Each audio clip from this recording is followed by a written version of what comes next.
to us there, would you? No. You sure? Positive.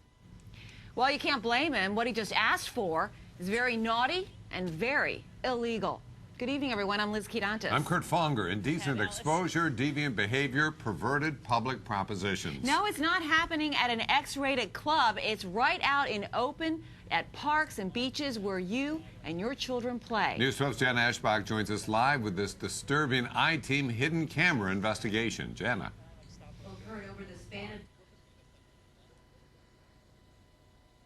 After man go into the woods or do it right out in the open. How bad is it? Well, you're about to find out. This land is your land, your beaches, your parks, your tax dollars at work. But in the natural beauty of it all, if a child were to walk up on something like that, it would be really traumatic. Behind bathroom doors is a dirty little secret.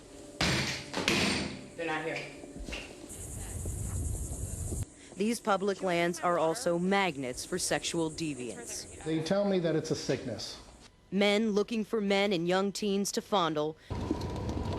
They meet first in the Peck Lakes Park parking lot in Hobe Sound. Well, that gentleman would walk out of the car, walk into the bathroom here, and I would follow a little ways behind him. Martin County Sheriff's Office Deputy Dan D'Agostino poses undercover as bait during stings. Once we're both in the stall, he would be on one side, I'll be on the other side. Now, there's a hole in between the two stalls. Once sex organs are exposed, it's a crime, a misdemeanor that can send you to jail for a year with a $1,000 fine. But it's not just happening behind closed doors. Public park walkways, even the beach boardwalk, all in broad daylight. We step in when it's illegal activity, and men masturbating in the park in the daytime is illegal activity. Each sweep nets dozens of men. Most don't come back, but Palm City's Tommy Lamb was arrested in April for exposing himself to a deputy and then rearrested this month for the same exact thing. Nearly all these men are over 40, white, and most are married. So how big is the problem? A former police captain and now state representative actually sponsored a bill. That bill made it a felony to expose yourself in a public beach, a public park, or near a school. But believe it or not, that bill was beat down this year in the House by the nudist lobby. To find out how bad it is here, we send out a decoy at Bob Graham Beach and Jensen Beach. Chad takes a hidden camera. Within 5 minutes, in plain view on the boardwalk, he's approached and asked to perform oral sex. And this man that we won't identify asked bluntly, quote, "You looking for some action? I'd like to touch your and you."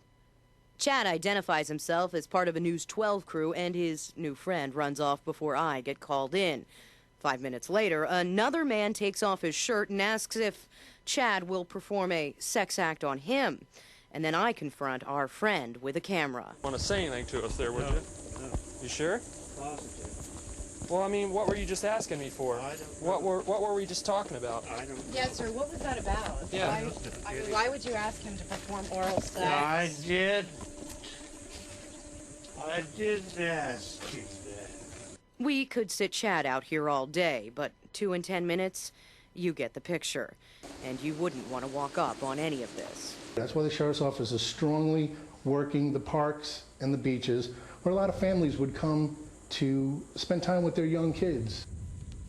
Now, House Bill 269 that makes this lewd exposure a felony and could put these guys in prison for up to 15 years.